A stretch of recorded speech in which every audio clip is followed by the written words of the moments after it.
Economia é Fácil, versão reduzida. Apresentação, Almir Cesar Filho. Muito bom dia, meu amigo Almir Cesar Filho. Bom dia, Antônio de Pádua Figueiredo. Bom dia, meus amigos ouvintes, minhas amigas ouvintes. Feliz de voltar a falar com vocês ao vivo. Hoje é quarta-feira, 14 de agosto, dia bem nublado aqui na região metropolitana, né, Antônio? Ontem fez um vendaval, Antônio estava lembrando, vendaval aqui na região metropolitana, Niterói, no Rio. Eu mesmo peguei, estava no meio da rua quando começou a ventania danada, no meio da tarde. E estamos juntos aqui, voltando a falar com vocês sobre economia.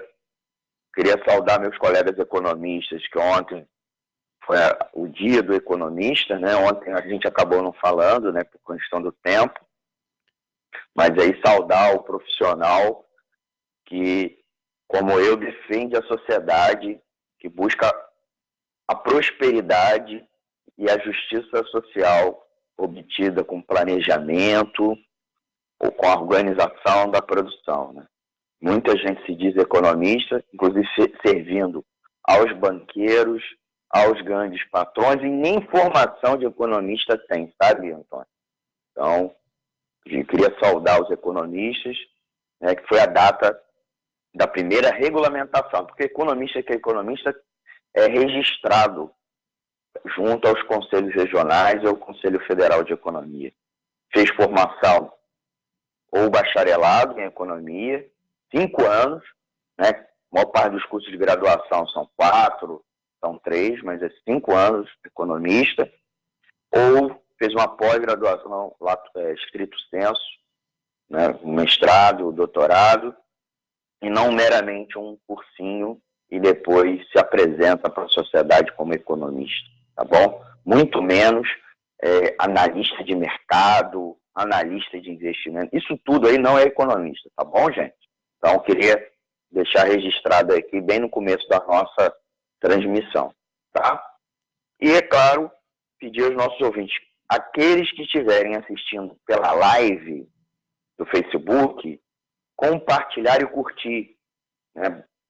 Deixa aí um recadinho também, né? Um alô, um bom dia, deixa uma pergunta para a gente responder ou hoje ou na nossa próxima entrada ao vivo na transmissão da Web Rádio Censura Livre. E é claro que existem as opções de ouvir pelo nosso site, o www.clwebradio.com, e também, né, Antônio, os aplicativos, né, aplicativos de rádio online como em Radiosnet. Eles, inclusive, você pode baixar no seu tablet, seu smartphone ou sua Smart TV. Eles também permitem você compartilhar, especialmente os de tablet, né, e de smartphone, para os seus grupos de WhatsApp. Eu acabei de fazer aqui para 2 grupos de WhatsApp, para avisar as pessoas que eu estou ouvindo o Censura Livre Web Rádio, tá bom? Antônio, vamos ao destaque. Nós separamos só um hoje, para a gente ser rapidinho e também poder aprofundar. Parabéns aí pelo dia de ontem. Aqui o destaque: redução dos impostos não comandou elevação dos investimentos de empresas nos Estados Unidos, mostra estudo do FMI. Por favor, Almir. Então, Antônio, né, inclusive agradecendo aí pela parabéns, você deu parabéns pelo meu dia de ontem, né? E também por uma outra coisa, o quanto o economista é importante para a nossa sociedade para desmistificar certos discursos políticos, né? O próprio governo agora do Brasil diz que vai cortar impostos, principalmente para as grandes empresas, vai reduzir a alíquota das pessoas com maior renda no imposto de renda, né? Com maiores taxas de rendimento no imposto de renda, com a justificativa que é para aumentar o investimento privado e, consequentemente, gerar crescimento da economia e geração de empregos. Você mesmo estava chamando a atenção, agora há pouco, antes de eu entrar ao vivo, lembrando o discurso da reforma trabalhista e o quanto eu sempre, nas transmissões aqui, no nosso boletim diário, eu falo o quanto o quanto que de fato gera emprego, contratação por parte das empresas, é o aumento do faturamento, é o aumento da demanda, quando essa demanda é mais que proporcional à contratação do funcionário. Nenhuma empresa vai contratar funcionário simplesmente porque o funcionário está mais barato. Nenhuma empresa, por exemplo, vai também contratar funcionários simplesmente porque está pagando menos impostos. Óbvio, mais impostos pode até onerar a empresa. E a empresa, com isso, né, se vê obrigada a repassar o imposto para seus preços. E, claro, mais preço mais alto, menos demanda. Mas, em geral, uma redução de impostos, as empresas vão converter apenas em aumento do lucro, o aumento da margem de lucro e, consequentemente, da massa de lucro da empresa. Porque vai reduzir o imposto, que é uma despesa dela. E lembrando, lucro é receita menos despesa. Aritmética básica, gente. Então, essa redução da despesa não obriga a empresa, nem estimula a empresa a gastar com contratação de funcionários, com a compra de equipamentos, com a construção de estabelecimentos, com a reforma do estabelecimento, com o investimento. O maior exemplo disso é uma pesquisa com o FMI, Fundo Monetário Internacional, que é um órgão multilateral que, de certa maneira, serve para regular o sistema financeiro do mundo, né? Ele serve como uma instância de última ordem quando as economias estão em crise, as economias nacionais, principalmente no tocante à moeda nacional. Tá? Então, ela tem um recurso lá e ela injeta no país quando o país está com uma crise de moeda. Vocês devem lembrar muito que o Brasil recorreu frequentemente ao FMI nos anos 80 e 90. Hoje até o Brasil não é mais devedor do FMI em grande monta, né? Ele ainda tem um ou outro dívida, mas hoje o Brasil inclusive é credor do FMI a partir dos anos 2000, né? Quando a gente passou a exportar muito, a gerar muitas divisas e a nossa moeda, que passou por sucessivas crises, ou também as dívidas externas, tinha crise, o FMI atuava. Mas o FMI também faz pesquisas importantes para orientar países e, embora o FMI frequentemente tenha um discurso neoliberal, que pune países que fazem políticas sociais, que se centram no gasto, ele de vez em quando faz umas pesquisas muito boas. Uma delas é essa que eu estou apresentando a vocês, que foi revelada agora recentemente, né, na qual ele procura investigar a política tributária do governo Trump, governo dos Estados Unidos, que reduziu os impostos corporativos, quer dizer, das grandes empresas, de 35% para apenas 21%, na qual esse governo justifica que esse corte aumentou os investimentos nos Estados Unidos. E é justamente esse discurso que aqui no Brasil, o governo Bolsonaro, a equipe econômica comandada pelo ultrabanqueiro Paulo Guedes e boa parte do eleitorado mais extremista, mais fanático do Bolsonaro, reproduz no dia a dia. Isso estaria certo?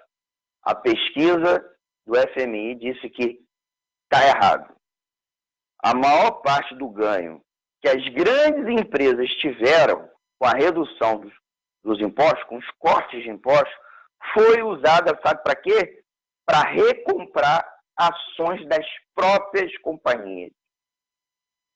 Então, com essa redução da despesa, as empresas, ao invés de investir e contratar funcionários, elas compraram as ações delas próprias, que nesse momento, com o boom que os Estados Unidos, esse pequeno boom econômico, mas de fato um boom que a economia americana passa, o valor das ações nas bolsas de valores está em alta, as empresas simplesmente compraram as ações delas próprias. E aí vem a pergunta, se o corte de gastos, o corte de impostos não gerou os investimentos, então o que elevou os investimentos? O bom e velho consumo. É o que explicou o Fundo Monetário Internacional, o FMI. O estudo sugere uma razão mais simples para o aumento do investimento. O investimento das empresas tem aumentado porque a demanda interna e as vendas estão subindo. O FMI também descobriu que o aumento do poder de mercado, isto é, gente, a capacidade das empresas comprarem preços acima dos custos de produção, diminuiu o impacto dos cortes de impostos corporativos nas decisões de investimento empresarial. Isso, inclusive, foi explicado nessa pesquisa encabeçada por 3 economistas do FMI, né, o Emmanuel Comp, o Daniel Lewis e o Sushanan Tuvenant. Eu acho que eu falei certo, eu peço desculpa. O crescimento nas vendas e o otimismo em relação às perspectivas futuras de vendas são as forças centrais que influenciam as empresas a investir mais. Ou seja, investe-se porque há mercado. De acordo com o estudo, praticamente todo o crescimento do investimento empresarial norte-americano desde 2017 pode ser explicado pelas expectativas do setor privado quanto à demanda futura de produtos, sendo que essa demanda vem se realizando. Então, mês a mês, há um aumento da demanda, a demanda cumpre a expectativa, vale lembrar, porque não adianta ter uma melhora das expectativas da economia, tá? A tal fada da confiança, e ela se quebrar no mês seguinte, porque aí o empresário para de fazer o investimento, porque ele vê que a melhora da expectativa não se cumpre, é só uma expectativa. Então, se ela se cumpre no tempo, o empresário continua intertemporalmente, né, todos os tempos, fazendo e mantendo investimento. E quando ele investe, ele não só investe, lembrando, investimento não é aplicação financeira, gente. Isso é inversão. Investimento é produtivo, é compra de equipamento, é alugar uma sala comercial, é construir um estabelecimento. E quando ele faz isso, ele próprio está puxando a demanda da economia. Então, essa expectativa de demanda, quando se efetiva com o próprio investimento dele, gera uma demanda. Essa demanda, num tempo, também se reveste em consumo, né, em compra em venda dos produtos dele. E outra coisa, os fatores que impulsionaram a demanda já no ano de 2018 incluíram a maior renda disponível das famílias. Houve uma elevação da renda das famílias nos Estados Unidos devido ao corte nos impostos da pessoa física. Aí sim, o imposto teve algum tipo de efeito, segundo o estudo do FMI, tá bom? Bem como o aumento dos gastos do governo. Sim, gente, exatamente isso. Os Estados Unidos crescem com mais gastos públicos, algo que aqui no Brasil deixa Guedes e a turminha dele arrepiados. Então, o que poderia explicar essa resposta relativamente fraca do investimento a uma redução na alíquota efetiva dos impostos sobre as empresas, né? Fica essa pergunta. A concentração. À medida que as empresas ganham poder de mercado e suas respectivas indústrias se tornam mais concentradas, seus lucros estão cada vez mais na forma de rendas monopolistas. Elas são grandes empresas que controlam o mercado que elas operam. Então, elas têm rendas bem acima dos lucros normais que prevalecem quando há mais concorrência. Nesse tipo de ambiente, gente, só para explicar, um corte nas taxas de imposto de renda das empresas, né, da pessoa jurídica, deve aumentar os lucros de monopólio após os impostos, mas induzir uma resposta menor nas decisões de produção e investimento dessas mesmas empresas. Portanto, gente, um corte de impostos hoje poderia ter um impacto menor do que nas décadas passadas, devido à natureza mutável do panorama corporativo dos Estados Unidos, frase do próprio FMI. Então, gente, são a demanda e o investimento público que puxa o investimento. Nos Estados Unidos, no início dos anos 90, eles cunharam uma expressão assim, que era a economia estúpida. Essa expressão porque diziam que politicamente os Estados Unidos estava bem, mas a economia estava mal. E aí as pessoas, olha, o importante é a economia estúpida. Então, nesse caso, eu digo a vocês, são a demanda e investimento público estúpidos, e não balela de redução de imposto dos mais ricos, das grandes empresas. Não é o corte do gasto público, é ao contrário, o aumento do gasto público. Não é reduzir o salário do trabalhador, e sim aumentar o poder de compra do trabalhador, que vai reativar a economia, vai gerar crescimento e, principalmente, contratação de mais funcionários. Então, não é redução de salário que vai gerar vagas no mercado de trabalho. É ao contrário, é o aumento do salário que vai gerar vagas no mercado de trabalho. Lá na década de 30, os Estados Unidos descobriu isso e conseguiu enfraquecer mesmo, acabar com a Grande Depressão através do New Deal. Eu não sou entusiasta do governo Roosevelt ou do New Deal, mas estou dizendo que a questão-chave continua sendo essa, e não a balela neoliberal que está empurrando a Argentina para o colapso econômico, e agora o Brasil caminha para a mesma trajetória. Antônio, já falei bastante, tentei explicar bastante essa questão, e eu volto com você no estúdio. O Paulo Souza dá parabéns aqui, deve ser pelo dia do economista, né, de ontem. E tem uma pergunta, você também já falou desse assunto aqui. Ele falou assim, quais medidas poderiam aumentar postos de trabalho? Investir em obras públicas? Ele pergunta. Sim, exatamente. Almir, você deve ter ouvido, mas estava fechada a chavinha aqui, só para os ouvintes poderem ouvir, né? Uhum. O Paulo Souza deu parabéns e perguntou, medidas poderiam aumentar, quais as medidas que poderiam aumentar os postos de trabalho? E também faz uma afirmação em termos de pergunta. Investir em obras públicas?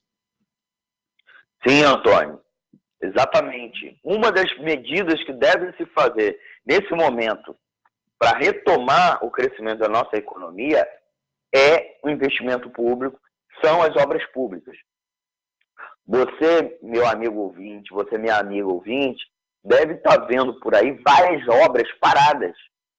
Obras especialmente ligadas ao programa Minha Casa Minha Vida, como também várias obras públicas ligadas ao PAC 2, paradas. Porque já no governo Temer e agora nesses 7 primeiros meses do governo Bolsonaro, já estamos mais do que 7 meses, simplesmente se cortou o repasse de verbas para essas obras, e essas obras pararam. Ao pararem, você não faz a contratação das empresas que fazem a construção, por sua vez, essas empresas não compram ou alugam equipamentos e, principalmente, não contratam funcionários, operários. Isso é menos renda circulando na nossa economia. Menos renda, logo, também menos contratações. Então, menor crescimento da nossa economia. Então, a lição que fica, inclusive a lição do Trump, diferentemente do discurso, né? O Trump atirou no alvo, mas acertou em outro, e está dando certo nos Estados Unidos, e eu até acho que lá nos Estados Unidos os caras sabem disso, o governo americano sabe disso, tá? Mas lá eles reproduzem uma fala mentirosa, eles fazem uma fala mentirosa, mas têm consciência do que eles fazem, e que o que falam não corresponde ao que eles fazem, e que o investimento público é importante. Então, os Estados Unidos, nesse momento, tem vários gastos públicos que estão fundamentando essa ampliação da demanda agregada na economia. Até mesmo a guerra, até mesmo a corrida armamentista é uma forma ruim, nefasta, até mesmo criminosa, mas que amplia a demanda, né? A gente, em economia, tem uma expressão que a gente não gosta de falar, mas o pessoal da história e sociologia gosta, que é o keynesianismo de guerra, que é a expansão da demanda usando compra de armas, usando fazer guerra. Então, todo o discurso belicista, que não é só discurso, os Estados Unidos gasta dinheiro com soldado, contrata soldados, compra equipamentos militares, isso puxa a demanda na economia. Eu não estou defendendo isso, eu estou defendendo construir escola, construir hospital, construir moradia popular, construir avenida, construir transporte público, que sim, a economia vai voltar a crescer.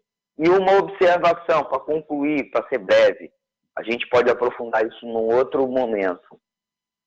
Quando você amplia, você faz o gasto público, você também arrecada imposto.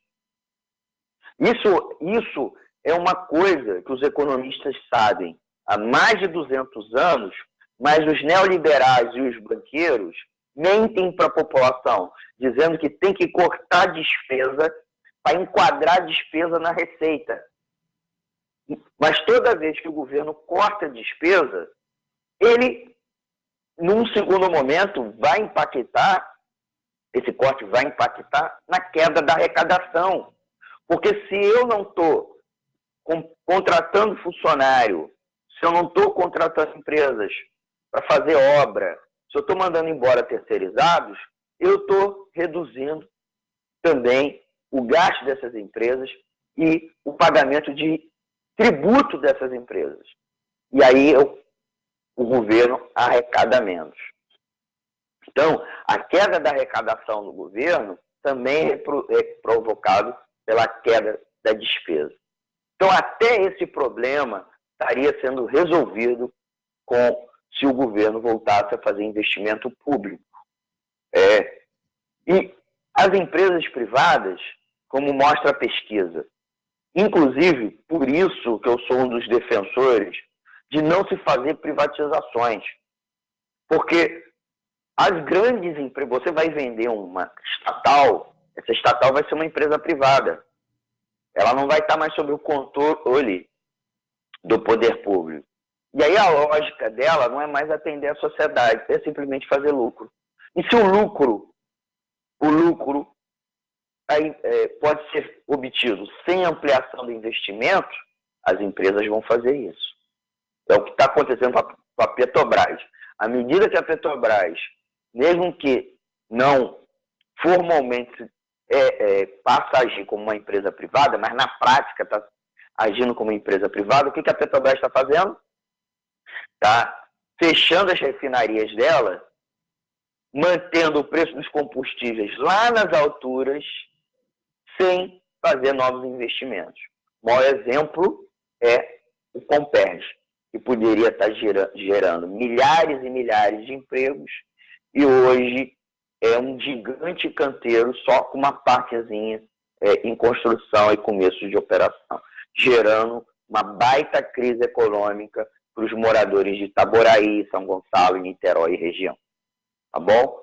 Então, o que nós precisamos é retomar a demanda agregada, tá?